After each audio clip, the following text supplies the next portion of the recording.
Did we print out copies of the agenda?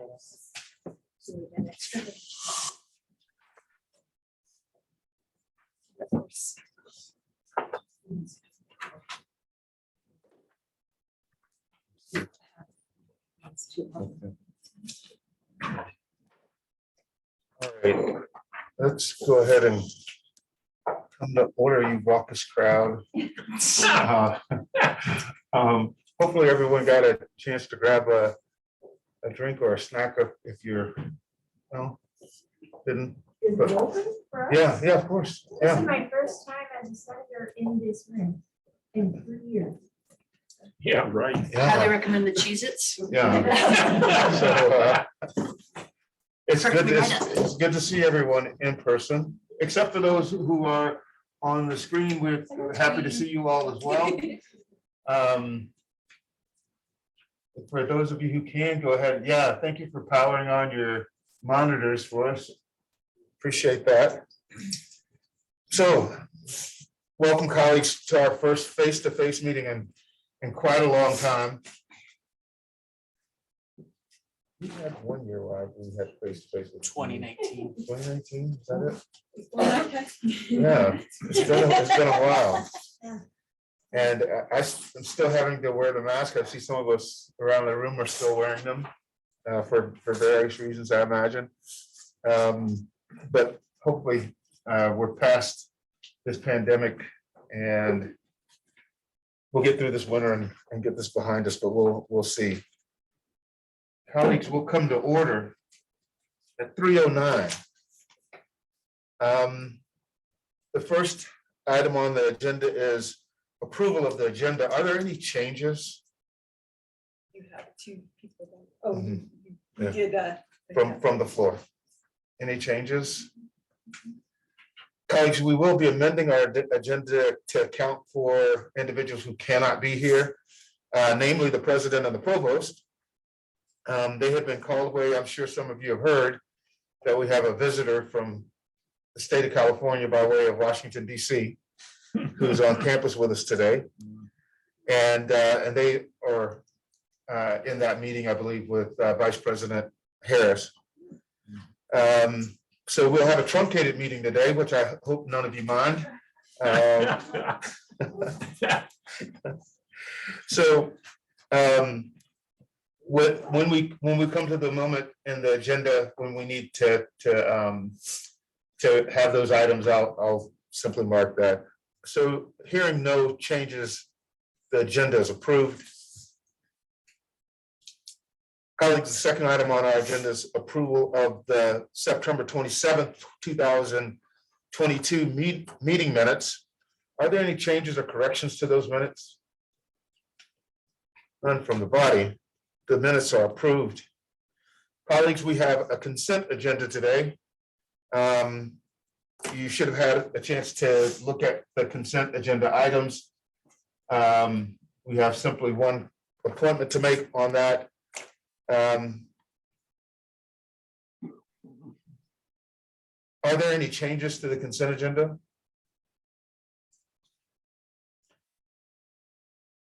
No. None? The consent agenda is approved. Next item on the agenda is the president's report. President Stokes can't be with us today. Colleagues, will move on to the next agenda item, which is the provost report, who also can't be here today, which brings us to item number 6, the president's report, which is my report. And I have a couple of things that I do want to share with you. Is Nahir handy? I'm here. Can you Online? hear me? I'm going to ask that the Senate grant unanimous consent for me, obviously, to recognize a member of the body, but that she will also be asking someone who is not a member of the body to provide us with some information.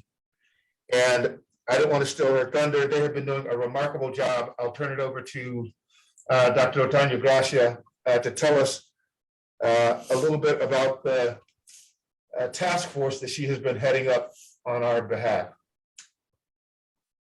Hi, everyone.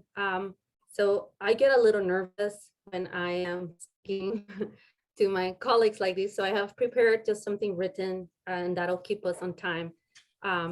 So on the Faculty Senate meeting of August 23, Finney asked for volunteers to draft a resolution defending academic freedom to teach about race and gender justice and critical race theory at New Mexico higher ed institutions.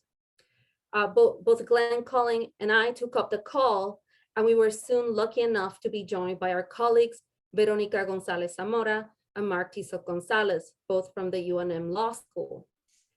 Thanks to Veronica's initiative and building on the work of Emily Hu and the African American Policy Forum, we have a comprehensive draft for a resolution that we will be sharing with you all and with our colleagues in New Mexico and in other New Mexico higher ed institutions in the near future. So please be, we say pendiente for those emails and that information. And because we have an ambitious program of action, and because we want your full participation, we are organizing a mini symposium on critical race studies to be held on Wednesday, November 16, from 3:30 to 5 p.m. at the Scholes House Roberts Room. So that very room you're standing in and that we're looking at. And Finney has guaranteed me snacks as well. So, we will have snacks there too, people. We truly hope to see you there and that you reach out to us, and to us, I mean me or Glenn, Veronica, Mark Tizoc, or Finney, if you have any questions. At this moment, I would like to ask for unanimous consent to invite Veronica Gonzalez Zamora, who is not a member of the body, to share some information with us on critical race theory. Thank you, everyone.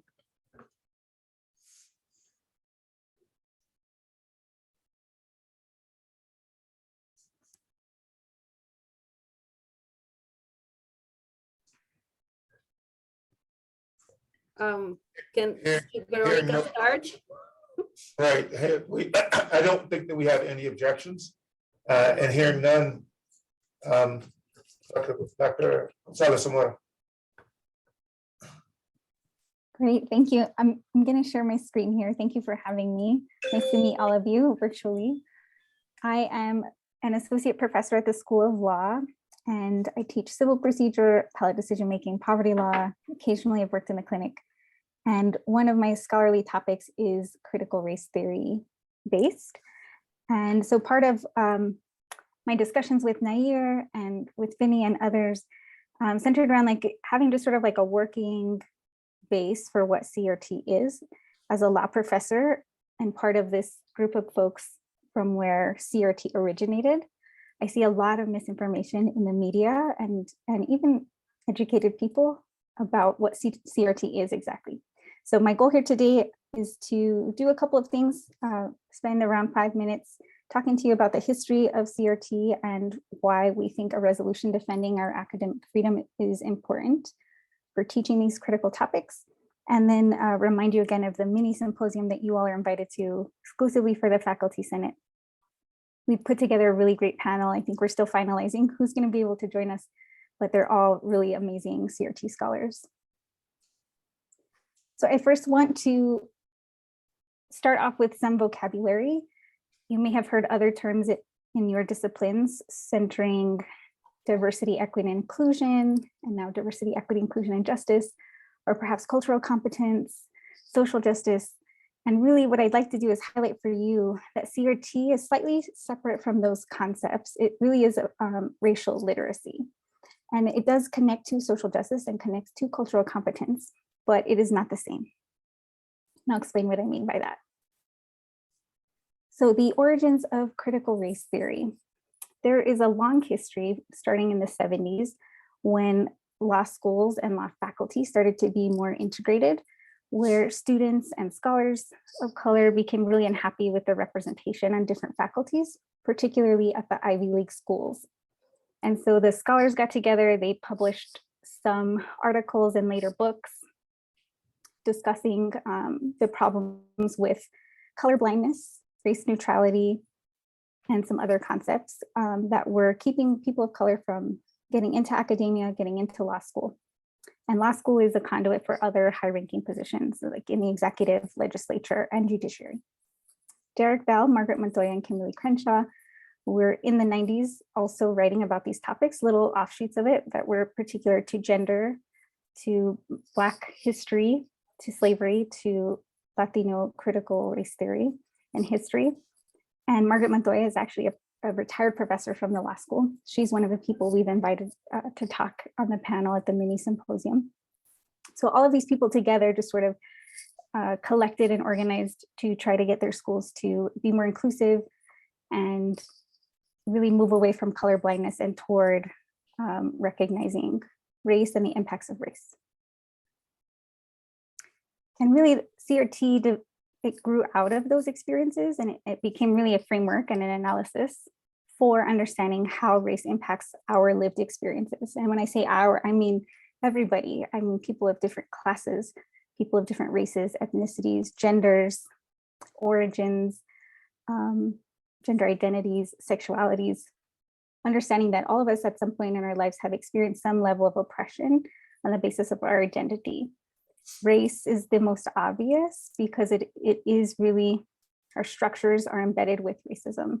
And so understanding how that now impacts us in modern times is important. Having a way to analyze the effects of slavery and oppression and racial segregation and discrimination today is important. And we believe, critical race scholars believe, that gaps in education can be filled with critical race knowledge and skills. So over the last 50 years, CRT has grown into many disciplines and is now part of regular vocabulary for lots of things like medicine, social science, health, education, and others. It's taught in most law schools, and there have been outgrowths of different groups focusing on a particular identity group or community or marginalized or oppressed group. Class crits and Lat crits are some examples. And youth culture has really become sort of turned on to the idea of CRT, of learning history through a different lens, which actually highlights race and discusses the impacts of race. Critical race theory has some tenets and tools which kind of overlap, but CRT as a methodology uses different tools to produce knowledge. Things like storytelling, intersectional analysis, thinking about how the impacts of, for example, race and gender impact our lived experience, including diverse voices, thinking about how we label ourselves and other groups, and collecting data about the experience of these groups, and then also translating that to complex system thinking. How do we dismantle the racism embedded in some of our systems? And these are all based on the values and beliefs of CRT scholars, which include the ordinariness of racism, that it really is part of our everyday life.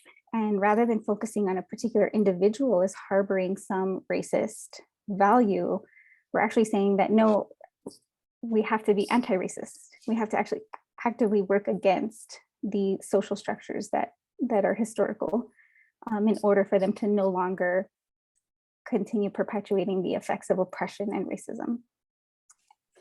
Recognizing that race is a social construction, but the categories are helpful for us to understand how are we oppressed in the same ways or different ways from other groups, and how do we organize to dismantle the systems that are oppressing these groups. And why does race matter if it is a social construction? Well, it is part of the history of the United States, particularly in New Mexico, which is why I think this resolution is particularly important. If we divorce race and ethnicity from any discussions of history, particularly New Mexico history, we're missing very important context for why things are the way they are today. And CRT is also contemporary, recognizing that the impacts of oppression, segregation, colonization, that those still exist today and continue to impact different communities at different levels. And so we as CRT scholars like to expose really how the law and policy has been used to perpetuate this oppression, things like segregation, for example. And race gives us the necessary context that we need for collective action, communicating with people from different groups and advocating.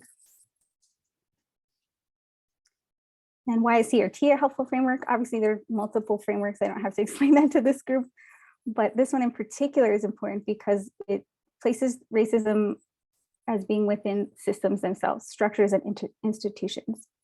And education, higher education, is a set of systems and processes. It is an institution, and that these institutions incorporate and reproduce systemic racism. But the members of these institutions, us, faculty, for example, students, can actively act to dismantle these biases and barriers using the CRT skills and tools that I discussed.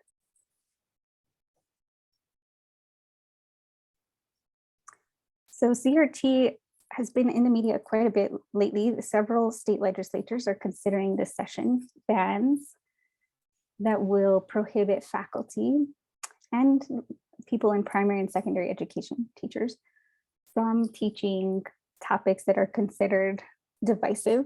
And they include in their examples of those generally gender studies, racial justice studies, critical race studies. And they're basically prohibiting faculty and teachers from introducing these concepts, having textbooks on these concepts, doing scholarly research on these concepts. And so what we're doing as part of this ad hoc committee is organizing to present a resolution for the University of New Mexico, but also statewide for other colleges and universities to protect our academic freedom, to continue developing this body of work and pursuing our scholarly interests. And on that front, if you want more information about CRT and how it works and why it's useful and why it's important at UNM, we invite you to the mini symposium that Nair mentioned. That will be November 16th from 3:30 to 5 at the Schools Hall Roberts Room. And Nair, did you want folks to RSVP or send you an email if they plan to attend? We haven't figured that out yet. So we will give everyone more information in a later email. But we are Excellent. collecting actually information for everybody with readings and future readings. So there will be, we're hoping that it'll be dynamic and that we will have a lot of information for you all. And Montoya has confirmed that she's coming, so. Yay, excellent. I also want to highlight a brief partial bibliography of critical race theory books from 1987 to 1997. These are sort of the formative books that have resulted in the many outgrowths. Martizo Gonzalez helped me prepare this and put this together for you all, but I think he's also going to appear at the panel. He also does critical race work. So with that, I think, Nair, shall we open up the space for comments and questions? Yes, I think so. If Fini, is that okay? Yes, so we have some, Rick, can you open the chat? I think there are a lot of questions in the chat about a Zoom option, whether other people can come to the mini symposium. It's reserved for the faculty senate, but other people are invited to come. We thought of this as a primer for the faculty senate, and then we would maybe think about having a symposium early in the spring, where we could have maybe some programming around this. So that's not just the symposium itself. I don't think I'm speaking out of term, am I, Nair? Sorry, can you repeat? Yes, that people can in fact come to the symposium, though it's the primary audience is the faculty senate, for us to have an opportunity to ask questions and bring questions from our colleagues. But the idea is to do this as a stopgap on the way to a broader program in the spring, where we might have programming over a couple of days. I don't know. We'd have to think through that yet. Yes, so we do have a pretty ambitious program. We want to do this mini symposium in part because we want to present our resolution to you all later on, but because we think this is really important, and the more information, the better the decisions we will make. We wanted to have this symposium before we present our resolution, which we'll be sharing with other institutions. So we're kind of trying to do a sort of a step-by-step approach to this, sort of start small with the faculty senate and then build up and move to bigger spaces. And this will come to this body as an action item in our November faculty senate meeting, where we'll bring forward that resolution, drawn from the good work of our colleagues. And I'm participating too, as limited at the moment, but we'll have that for you. Amy, you had a question, I think? Yeah, about critical race theory. Is that okay? Of course. So I don't know how to ask this without looking like a moron, so I'm just gonna expose myself. What is it about critical race theory that sets alarm bells off in so many people? Like what is it that they twist into this horrible thing that they don't want presented in the schools?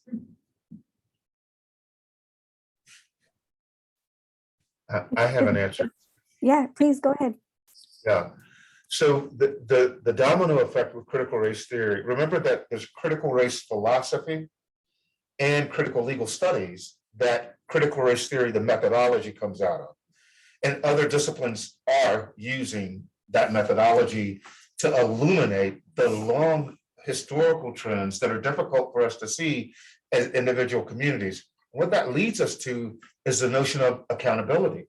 So when you see these trends, you see institutional racism, you see these things that can be documented and then verified.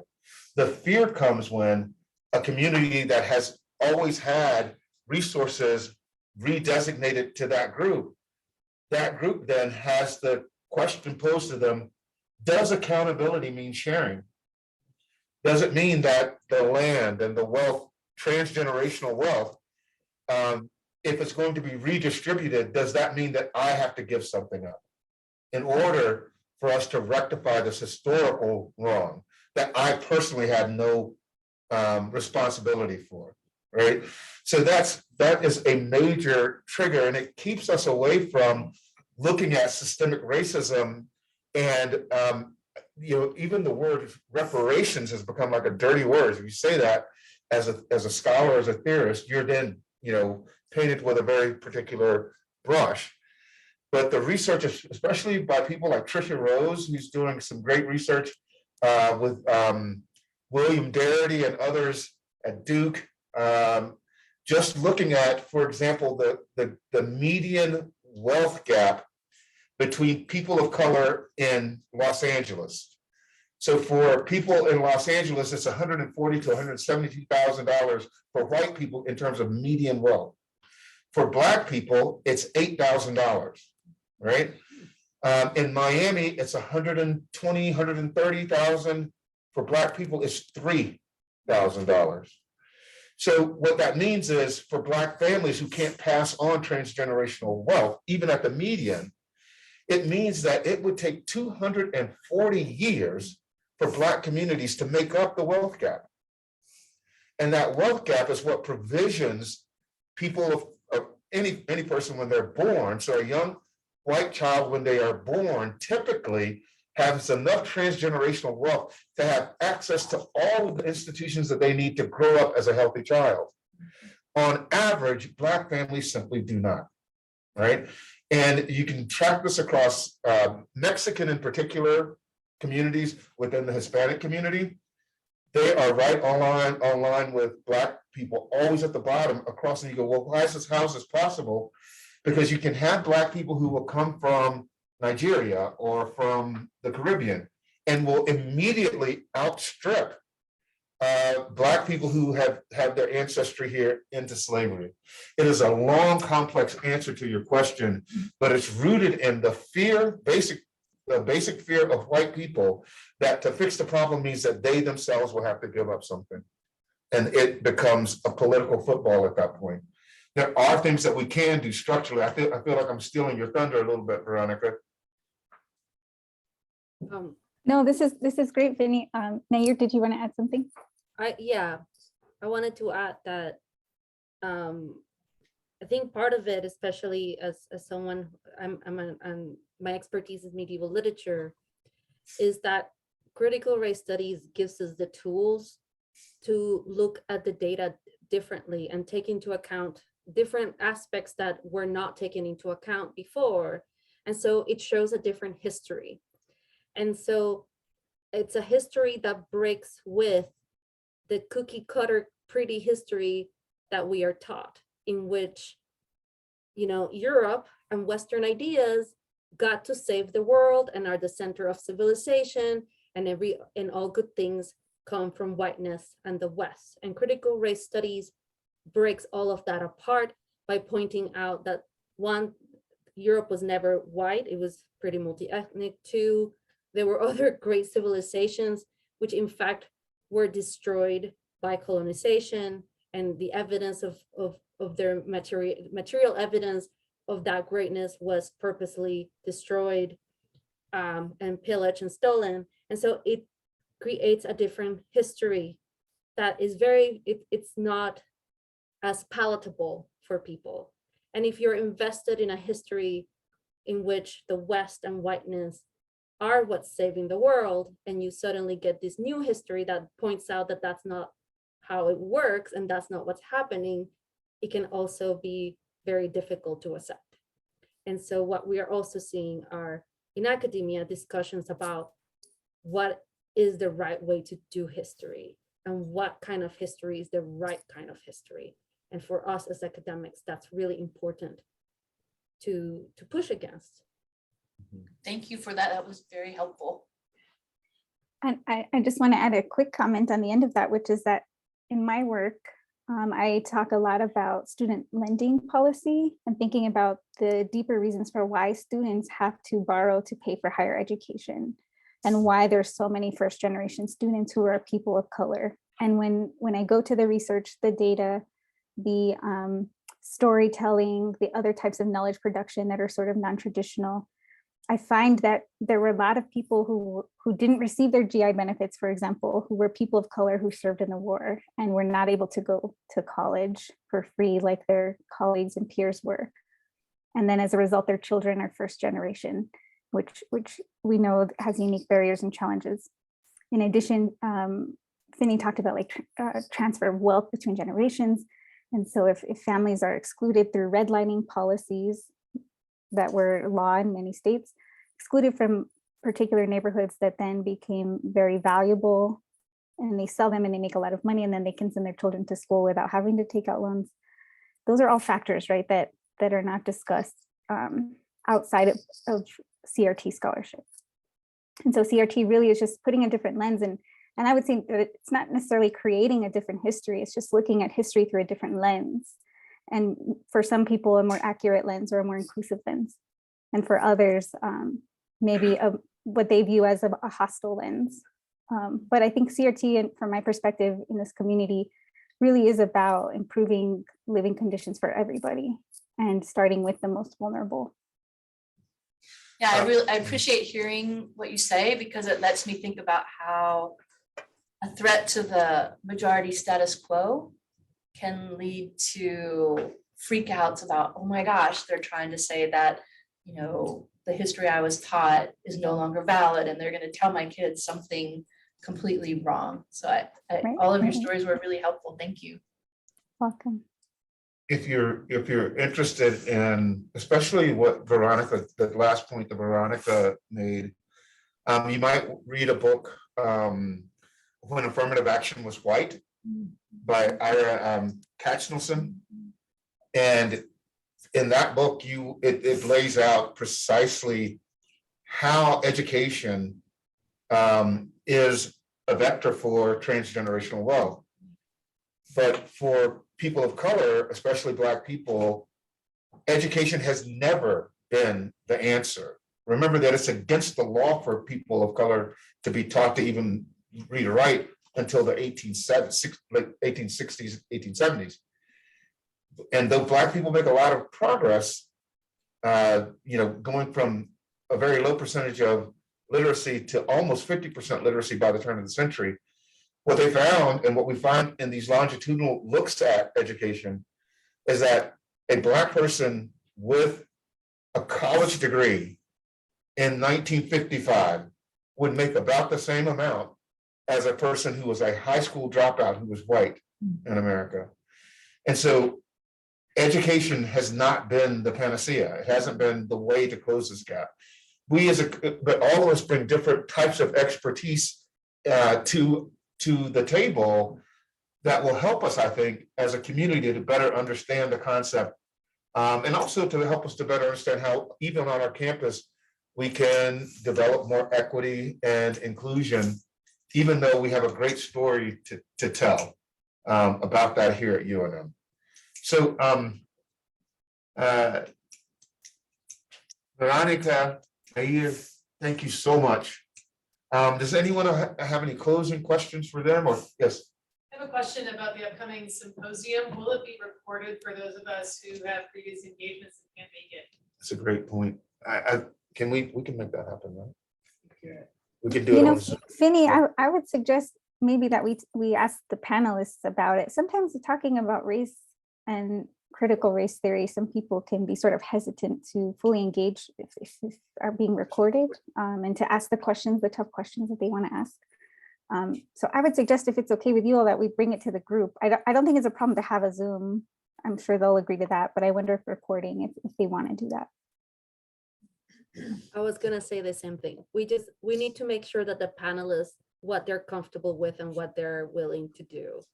And then we can if go from there. they are willing to do that, we have the mechanism to do it. So it'll be up exclusively to the panel. Any other questions, colleagues? And are we missing anything vital in the chat? I can't monitor it here. I'm looking at it. Can I No, ask- it's the same questions, I think, about whether Zoom option is available, and some echoes about the importance of this conversation to this body and to Ancient History Department. Wonderful. Can I ask one more question about the resolution on academic freedom? Sure.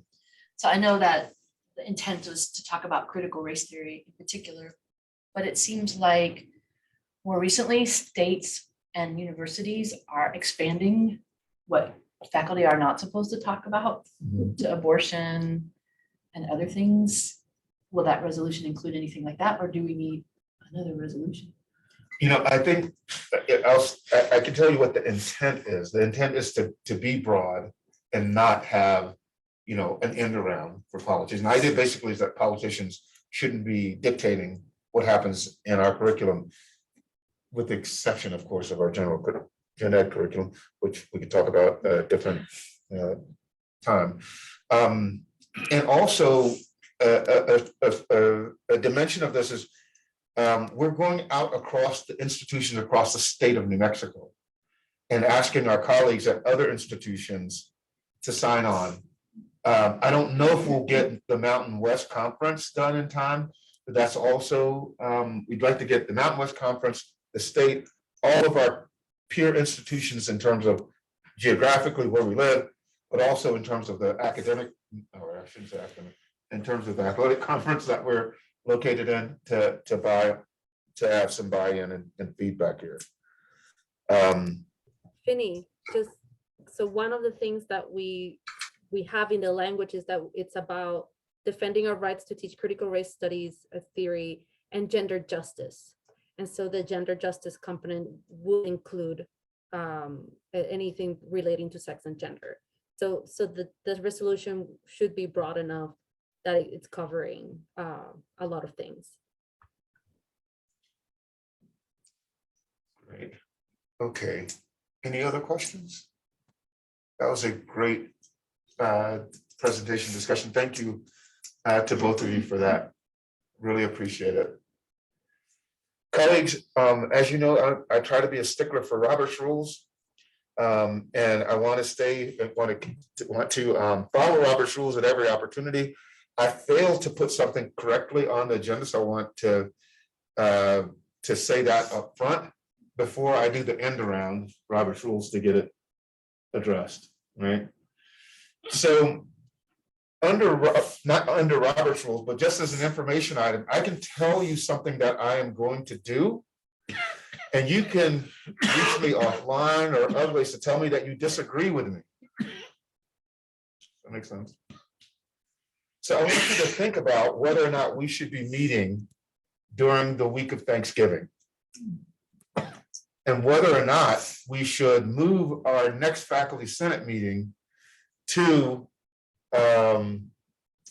the 29th, to the last Tuesday in November, as opposed to the week of Thanksgiving. Right?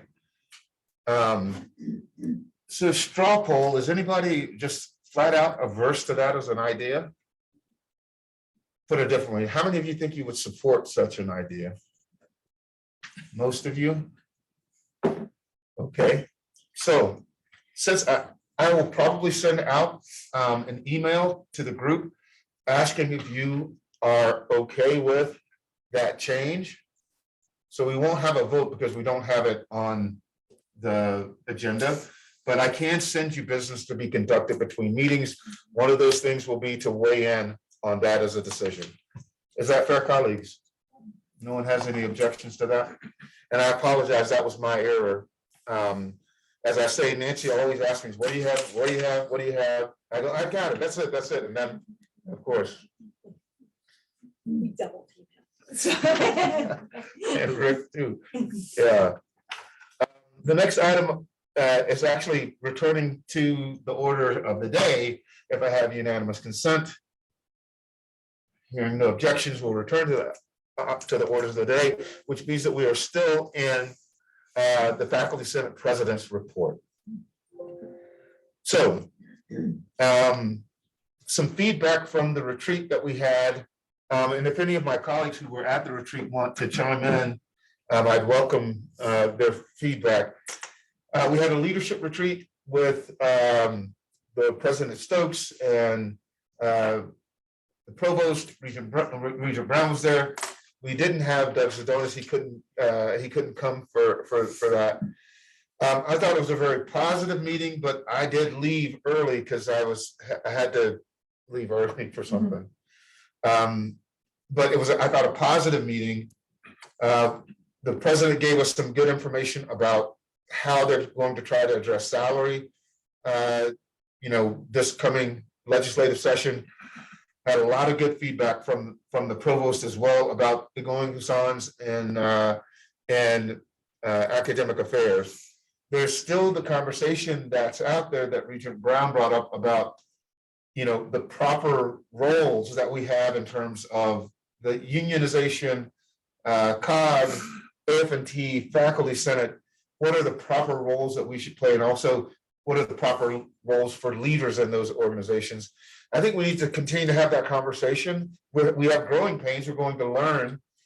John made some really good points in an email about, the union came in and filled in some really important voids and filled in some really important functions that simply were not being, carried out by faculty governance, ignored by the administration in some regards, and sometimes avoided by the administration. So we have to be very thankful for our union. In terms of everything that they've done to improve conditions of employment for all of us across, even if you're not in the union, there have been improvements that the union has made across the university that we need to be appreciative of. There is, though, faculty governance and shared governance. And we need to have, I think, a common vocabulary so that we know when we're crossing those lanes. And right now it's too nebulous. We don't have a clear sense of what those terms mean. And therefore, sometimes I think we get into places where we're in gray areas where we could do better. I'm hoping that as we continue to have these conversations, they are in the spirit that they have been so far, and just being open and honest about our expectations for faculty senate, for COG, for the different faculty governance bodies, and then also for the union. I think that's going to strengthen faculty governance more broadly, and I think it's also going to strengthen shared governance more broadly speaking. If we're going to have a union, I want us to have a very strong union. I want us to be able to support that union to the hilt. So let's continue to have these conversations. We'll keep moving forward with that. That was one thing that came up in the retreat. There are other things that I'm sure I'm skipping over that were important. Any points from any of my colleagues who were there? The way that they're studying salary. Can you say something? So the provost showed us how they're changing the way that they've been studying our salary shortcomings compared to our peer institutions. That's been a longstanding problem. They used to use the Council of University. Yeah. Coupa The data, Coupa, Yes. yeah. which came from human resources departments at a variety of colleges and universities. And the problems with that data set are that they didn't include all the disciplines that we have as an R1 university. So sometimes they had to fill in from R2 universities and various other issues with that. So now they're using a database from Oklahoma State University. They put it together so that they can look specifically at R1 institutions. They can look at colleges and schools like the ones we have. They can get department level data with pretty much all of the disciplines that we have at UNM. And they've been able to construct some information about which colleges and perhaps which departments, which levels of instructors have the biggest gap from our peers. And they'll be using that data moving forward, apparently. And it does cost, I think you have to pay $100 to get access to that database. I wasn't willing to pay for it, but maybe the union or somebody will be willing to pay for it so that we can also get access to that data. Did you want to add anything to that? Well, my only comment is it was a very detailed presentation. There is clearly a big discrepancy. I may not be right, but a big discrepancy between typical salaries here, whatever that means, and typical salaries at most other institutions. You can just Google the question, and within a few $1,000s, you get the same number that the provost took 20 minutes or 30 minutes to explain. No, he has to do it carefully. And separately, an issue that bothers me is disparity from department to department and college to college, which wasn't this, I mean, it was sort of there. But I just think we have to get this information sort of out so we see, again, not who's doing super well, they're great, but who's not doing so well, and that probably needs our real support somehow to get not only better salary, but also I worry about infrastructure and what people have for their everyday life on campus. Yeah. And we should, and I think the Senate should be a vehicle for trying to promote this. Yeah, having the more granular data, it does put us in a much better position to see where the discrepancies are across campus. The College of Fine Arts, for example, is woefully underpaid. And I think it allows the administration to begin to set some priorities. It also gives us, I think, finer data in terms of gender disparities as well. So hopefully, it's. I'm glad that we're using a different data set. Let's see if we now get a better outcome than we have had in recent years. I think Yeah. also it's important to note that salary compression continues. So the biggest gaps between us and our peers were at the full professor level, a little bit less to associate professors, and assistant professors were in a lot of colleges hardly different at all. So we're hiring in people at good salaries and then we're letting them languish for years Yeah. on end. Mhm. Looks like there's a question. Oh, Jacob, sorry, I didn't see you there. Thank you. So, yeah, for the people who don't know, I'm HSC Council Chair. I know you mentioned about you're going to want to have good discussions with the union. How is the HSC going to play into that as far as the conversations?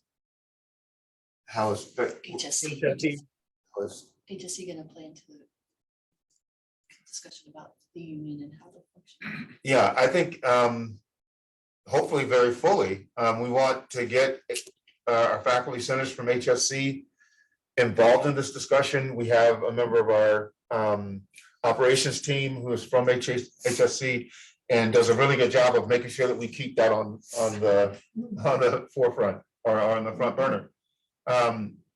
We're Chris Elder is very active in the union, and and I think, I don't want to put words in their mouth, but I think that they're very embracing of this idea of having discussions with people in HSC. I'm here, Finney, just so you know, I'm in virtual land. Okay, did you want to say anything, Chris? No, I just, you represent me really well, Finney. We definitely, just being a fellow faculty member, we want to make sure all faculty are well represented and have the most supportive workplace possible. Whether you're HSC, union member, non-union member, et cetera, et cetera. Okay, appreciate it. And Jacob, for what it's worth, my mom was an RN, so. We should mention that the provost did not discuss salaries of HSC faculty. Yeah, He was confined to only main campus faculty, and I don't even know if the OSU database covers health science kinds of faculty, so I'm sorry, I don't know that. Yeah, I know for a fact that most of the HSC is low also in their pay compared to other places. And it should be addressed too. before I forget, oh, I think she's gone, but Nair is still here. Is it possible for us to have access to the slide deck that was used in the presentation earlier, Nair, if you're there? I can ask Veronica to share them and I will make them available. Okay. Well, the provost shared this out in this document out in the retreat, and I'll ask to see if we can get a copy of that sent around. It lays out his proposal, I think fairly well, so we can, or his talk fairly well. All right. Anything else on the retreat? Anybody have any questions about the retreat? We plan to do another one in the spring. As you may remember, this started off, well, maybe some of you won't because we haven't really met to talk about it. This started off about 4 years ago when I first came on as president of Faculty Senate, was to take the leadership from the different faculty governance organizations, and then also once the union came on board, to have a retreat in the summer where we would talk about the agenda for the coming year, right? My strategy was, how do we get in the conversation before decisions are already made? So we come back from the summer and the budget's already set and other things, it's like, no, we need to have a voice. And so we're meeting more often in that setting the groundwork, if you will, for us to have a greater voice in those decisions, a priori. So Good Retreat will continue to do those. We'll have one in the spring as well. We continue to look for deans support for revising the dean's evaluations. I know I have at least 1 or 2 emails that I haven't gotten back to people who said, yeah, I want to do it. I assure you, I will get back to you the first chance that I get. So to get started on that, if you're interested, email, probably not me, email Nancy and Rick, include me, if you're interested in working on that. Over the next, well, this weekend I come off, I should just say what I've been doing. So I've been cast in an opera. It's the first time I've ever been in an opera, and the rehearsal structure has been crazy. And so I'm leaving this meeting in a rush to get to Santa Fe, and that's why I've been so out of the loop for the last couple of weeks, actually for the last month. But and if anybody on the Faculty Senate wants a ticket to the opera this weekend, I got you. You want one? All right. Okay, email me and I will send you a ticket. Don't email me. Wait, we want to know what you're. No, I'm playing the guy sleeping in the back of the bus. No, I'm singing as a bass singer in the chorus, but I have just a few lines. I'm a minor. The principals are great, though. They are truly wonderful principals. But if you want a ticket, you want to come, it's the world premiere of This Little Light of Mine. It's never been performed before. It's the story of Fannie Lou Hamer and her struggle for civil rights and voting rights in the South. And I teach civil rights and stuff like that, and I found myself learning a great deal about her and her life, just as a performer in this opera. So we'd love to see as many of you who want to come. I'm gonna be in Santa Fe for the weekend. I got you. You want more than one ticket? I've got that. Okay. I bought, there was an article in Sunday's paper about so I bought it to Finney. so Thank he you. could See it, so, Yeah, that's in the, it's the Sunday Albuquerque. yeah. No, it's. Heather Hill, Kirsten Piper Brown, who some of you may have known, she's had something. And then Nicole Joy Mitchell, who in my opinion is one of the greatest alto singers I've ever heard. She's really impressive. All I have to say, you want to come? Email me. And I will do my level best to get the ticket to you. Vinny, Yes, can you give us a few bars, just, to give us a preview of what to expect? I can't with a mask on. It's Oh, you. Eh. Well, come see me and you'll be able to hear me. This little light of mine. Is there somebody, great. another performer? Pretty good.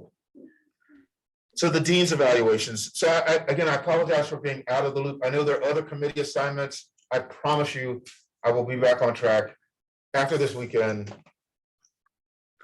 I think. Right? The curriculum committee. I've asked the curriculum committee to have a look at its charge. We did this a couple of years ago with Athletics Council and some other committees. CDAC, the Campus Development Advisory Committee. We're rethinking and reconstituting that over this coming academic year. All the stuff that I'm going to leave for Chris Elder when she. Did I say that out loud? I did, didn't I? She's shaking her So head. she's- Yeah, what Finney hasn't told you is this opera in Santa Fe is just the beginning. He's actually going to be touring at multiple locations after this. Next he's on Broadway. So the curriculum committee, its mission has evolved over the years. Our curriculum is far more complex than it was, 20, 30 years ago. But the committee hasn't evolved to kind of meet all of the expectations that we have. For example, distance education and the like. The curriculum committee, I think all curricular decisions should have something to do. I mean, the diversity curriculum, having a member of that committee actually working with policy, having someone from the Gen Ed actually working with, and I said policy, with the curriculum committee, right? And the same thing for the diversity requirement. So what we're doing is looking at the structures, not just of the curriculum committee, but across all of our committees. And we probably need to do it in steps. Can't do them all at the same time.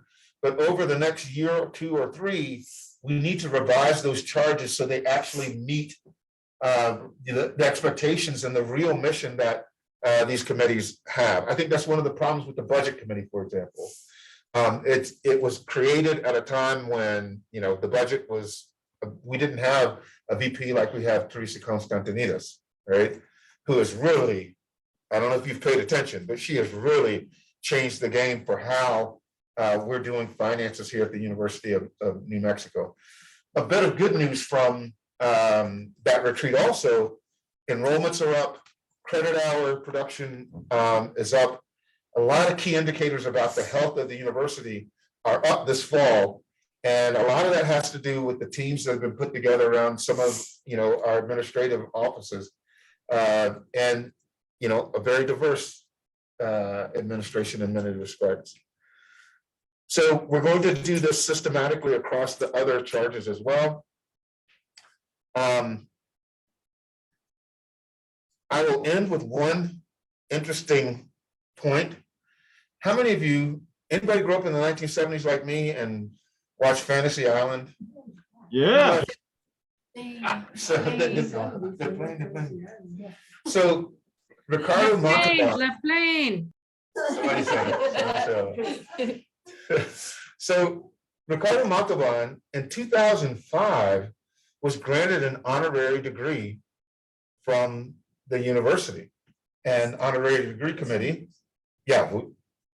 So this morning, Nancy, we were talking about something completely, and aside from that, and Nancy, well, it wasn't an aside, we were just talking about the honorary degree committee and trying, how do we improve that process, make more sense of that process? And she mentioned that she had Montalban's diploma.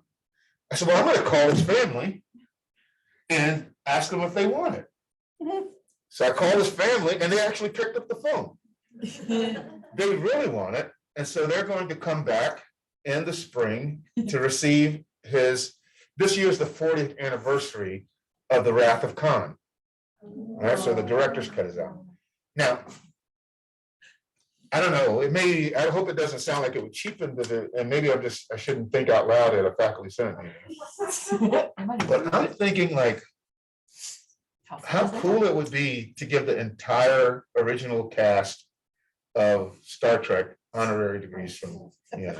I would love to have George Takei, Lieutenant Uhura, love to have them there.